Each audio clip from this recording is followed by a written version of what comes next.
My stepdaughter mocked and bullied my son again and again, while my husband defended her actions, until I finally took a stand and walked out to protect my child. I him because I needed someone to tell me I wasn't crazy. That's not an excuse. That's just the truth of how it started. Standing in the kitchen of my friend Sarah's house party, watching my husband David through the window as he laughed with his daughter Emma, while my son Jamie sat alone on the porch steps, stimming with his fidget cube because the party noise overwhelmed him. Emma had accidentally knocked Jamie's special cup off the table 20 minutes earlier, the same cup he needs because his autism makes textures feel wrong in his mouth. When I asked her to apologize, David jumped in with, "She's just being a kid, honey. Jamie needs to learn the world isn't going to cater to him." My own husband, defending her. Again, that's when Marcus approached me. Sarah's brother, visiting from Portland. He'd been watching the whole thing unfold. "That's rough," he said quietly. "Son seems like a sweet kid." Someone finally saw Jamie, really saw him, not as a burden or an inconvenience or something to be fixed, but as my beautiful, brilliant boy who just experiences the world differently. Marcus had kind eyes. He listened when I talked about Jamie's latest obsession with trains. He didn't flinch when I mentioned the autism diagnosis. He didn't suggest I try harder to make Jamie normal. When Emma came inside and announced loudly that weird Jamie was flapping his hands outside and it was embarrassing, Marcus actually frowned. David just shushed her half-heartedly. I followed Marcus to the quiet hallway when he went to get his coat.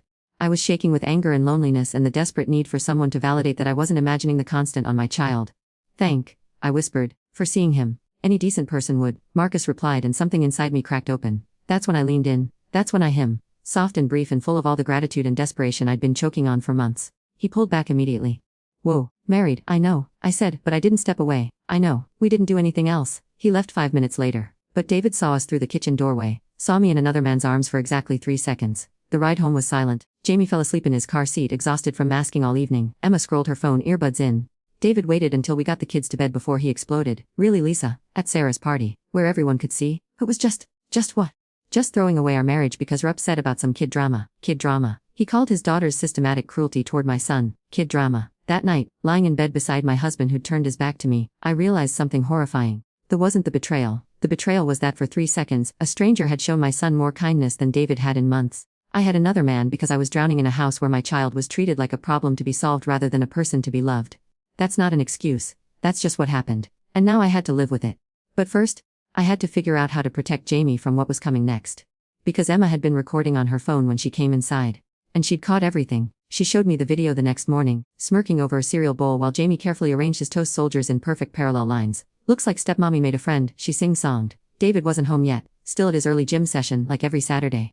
"Delete that," I said quietly. "Why would I do that? This is better than Netflix." Jamie looked from his toast, sensing the tension, his little face scrunched with worry. "Emma," I warned. "What? It's not my fault or a cheater. Maybe I should post it. Show everyone what kind of person really are." My hands were shaking. Jamie started rocking slightly in his chair, his anxiety spiking from the hostile energy filling the room. "Please. I just delete it." Emma's smile was, "Make me." That's when I knew. This wasn't going to end with just about a. This was the beginning of something much worse. And my son was going to be caught in nut on her main social media accounts. She was smarter than that. She created an account and sent it to 3 specific people. My sister Michelle, David's ex-wife Karen, and my boss at the elementary school where I work as a special education aide. I found out during lunch break when Michelle called me sobbing. "Lisa, what the is this? Someone sent me a video of kissing some random guy at a party. Please tell me this is." My stomach dropped into my shoes. "Michelle, I can explain. Have a son who needs stability and are out here destroying marriage. What is wrong with?" Even my own sister couldn't see past the surface. Couldn't see that I'd been drowning for months, watching Emma chip away at Jamie's self-worth while David stood by and let it happen. "It's not what it looks like," I whispered, hiding in the supply closet. "It looks like my sister is a cheater." She hung. 20 minutes later my principal called me to her office. Mrs. Henderson's face was stone cold as she slid her laptop across the desk. The video was already playing. Me, leaning into Marcus. The way I didn't pull away immediately. "Care to explain why I'm receiving videos of my employees engaging in extramarital affairs?" she asked. "Someone is trying to sabotage me," I said, which was true but sounded pathetic out loud. "Regardless of the circumstances, this reflects poorly on our school's reputation. We work with vulnerable children, Lisa. Parents need to trust us completely." Trust. The word tasted like ash in my mouth. "I've never compromised a child's safety or well-being," I said. "My personal has nothing to do with my job performance." Mrs. Henderson's expression didn't soften. "I'm placing on administrative leave pending review. 2 weeks unpaid, 2 weeks without income, 2 weeks for the gossip to spread through our small town like wildfire." I drove home in a daze, practicing how to tell Jamie that mommy wouldn't be going to work for a while. He thrives on routine. Changes upset him for weeks. David's truck was in the driveway when I pulled. He was supposed to be at work until 5. I found him in the living room with Karen, his ex-wife. Emma sat between them on the couch like a queen holding court. Jamie was nowhere to be seen. "Where's Mast?" Immediately. "Upstairs," David said coldly. "We need to talk." Karen looked at me with pure disgust. So the homewrecker who destroyed my marriage and now destroying this one too. Karen, I never. Shut. David's voice was ice. Just shut and listen. Emma was practically vibrating with excitement, watching her parents united against me for the first time in years. Karen showed me the video this morning. David continued. Hama told us everything. How've been flirting with other men. How've been neglecting the kids. That's not true, I said, but my voice cracked.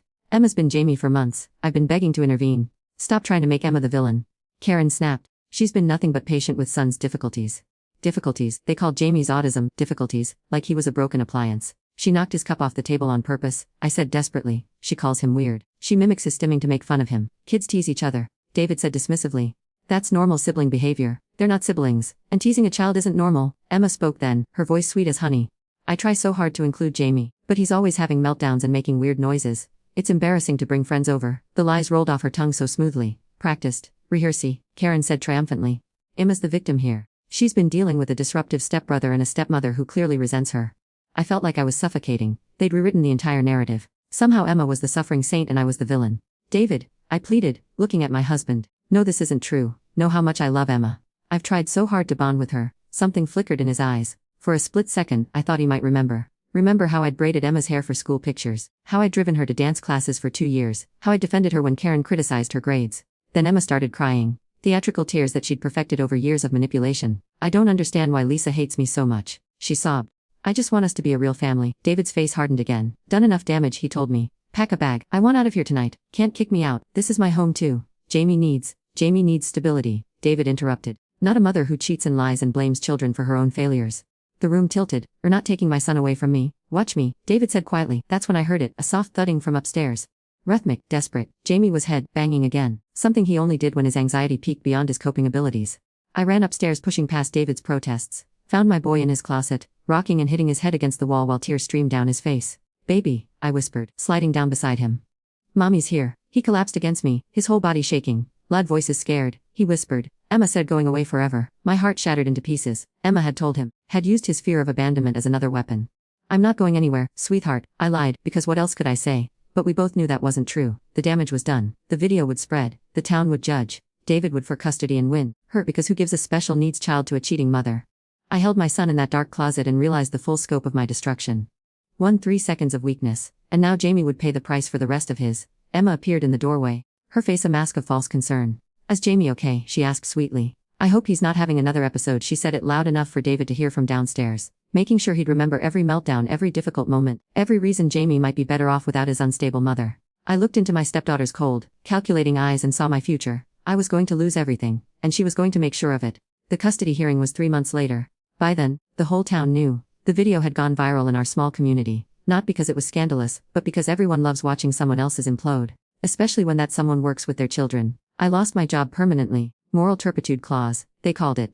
23 years of perfect service records, countless late nights helping struggling kids, and it all disappeared because of 3 seconds of weakness. I moved into a studio apartment above the hardware store, the only place that would rent to me without references from my previous. David filed for emergency custody the day after I moved out. His lawyer painted me as an unstable adulteress who neglected her son. Emma testified, tears streaming down her face as she described my erratic behavior, and how I favored Jamie over her, and made the home hostile. She was 15. Articulable. Jamie at 8, couldn't explain complex emotions to a judge. Couldn't describe how Emma whispered cruel things when adults weren't listening. How she'd hide his comfort items and pretend she didn't know where they were. How she'd imitate his hand flapping until he cried. All he could say was, I want mommy, over and over, which David's lawyer claimed was proof that I'd created an unhealthy dependency. I got supervised visitation. 2 hours every Saturday in a sterile room with a court-appointed observer taking notes. The first visit broke me completely. Jamie hadn't seen me in 6 weeks. When I walked into that tiny room, he ran to me and clung so tightly I could barely breathe. Mommy, I counted. 42 days were gone. 42. He'd been marking days on his calendar. My brilliant boy with his mathematical mind had been calculating exactly how long his world had been broken. I'm so sorry, baby, I whispered into his hair. Mommy made a terrible mistake. We played with trains for exactly 120 minutes while a stranger watched and scribbled notes. When time was, Jamie's meltdown could probably be heard 3 blocks away. That night I drove to Marcus's apartment in Portland. I'd found his address online. I needed him to know what his kindness had cost. He answered the door looking genuinely shocked to see me. Lisa, what are doing here? Destroyed my... I said simply. His face crumpled. I heard about the custody case. I'm so sorry. I never meant for any of this to happen. But it did happen. Because I was so desperate for someone to see my son as human that I betrayed my marriage for 3 seconds of validation. I could testify, he offered. Tell them nothing happened beyond that. Tell them about how that girl was treating Jamie. I laughed bitterly. A strange man defending the woman who him, that'll help my case. He had no answer for that. The visits got harder each week. Jamie started having nightmares. His teacher called David to report behavioral regression. He'd stopped talking in complete sentences at school, reverting to the fragmented speech patterns from when he was 5. Emma's masterpiece was just beginning. During my 4th supervised visit, Jamie whispered something that made my freeze. Emma says if I'm good maybe I'll come home. But if I have tantrums, I'll go away forever like Mommy Sarah did. Mommy Sarah. David's first wife who died in a car accident when Emma was 7. Emma was using Jamie's fear of abandonment and against him. When I tried to explain this to my lawyer she just looked tired. Lisa, even if that's true, can't prove it. And frankly, credibility is. The judge sees as someone who abandoned her family for another man. I didn't abandon anyone. I made one mistake.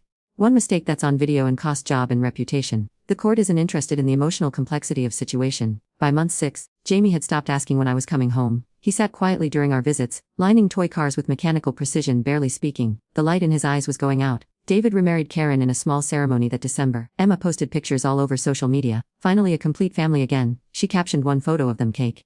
Jamie wasn't smiling in any of the pictures. He looked like a ghost child, present but not really there. I wasn't invited obviously, but I heard about it from my sister, who'd slowly started talking to me again once the gossip died down. He looks thin, Michelle said carefully. Jamie, in the photos I knew. I saw it every Saturday. My son was withering away in that house. But David insisted he was justing well and learning independence. The final came in February. David's lawyer filed a motion to terminate my parental rights entirely. The grounds: abandonment, moral unfitness, and failure to maintain a stable environment conducive to the child's special needs. Emma had documented everything. Every late night I'd worked to pay legal bills. Every time I'd cried during visits. Every moment of visible struggle was reframed as evidence that I was unfit. She'd played a long game and she was winning. The night before the termination hearing, I sat in my tiny apartment and wrote Jamie a letter. 27 pages explaining why Mommy had to make an impossible choice between fighting a battle I couldn't win and accepting defeat to spare him more trauma. I never sent it. He was 8 years old. He wouldn't understand until he was much older, if ever. Instead, I wrote one sentence on a sticky note and put it on my bathroom mirror. 3 seconds destroyed a lifetime. The hearing lasted 4 hours. I watched my parental rights disappear on paper while Jamie sat in a waiting room, probably counting floor tiles and wondering why Mommy wasn't coming home. I haven't seen my son in 2 years now. Emma graduated high school with honors last month. Posted pictures of David and Karen cheering from the audience. No sign of Jamie anywhere. I work at a gas station 3 towns over now. Leave alone, no social media, no dating, no attempts at rebuilding what I burned down. Sometimes I see kids who remind me of Jamie. The way they line their crayons just so, or rock when they're overwhelmed, or light when they talk about their special interests. I wonder if Jamie still loves trains, if he's learned to advocate for himself, if anyone sees him the way I did. But mostly I try not to think about it at all, because the guilt will swallow me whole if I let it. I made one choice in a moment of desperation. 3 seconds that felt like the first honest thing I'd done in months, and my son is paying the price every day for the rest of his. That's what they don't tell about betrayal. It's not just the marriage that dies. It's everything that matters. Everyone love, every piece of the thought was worth protecting. I another man because I needed someone to see my child as worthy of love. Now nobody sees him at all.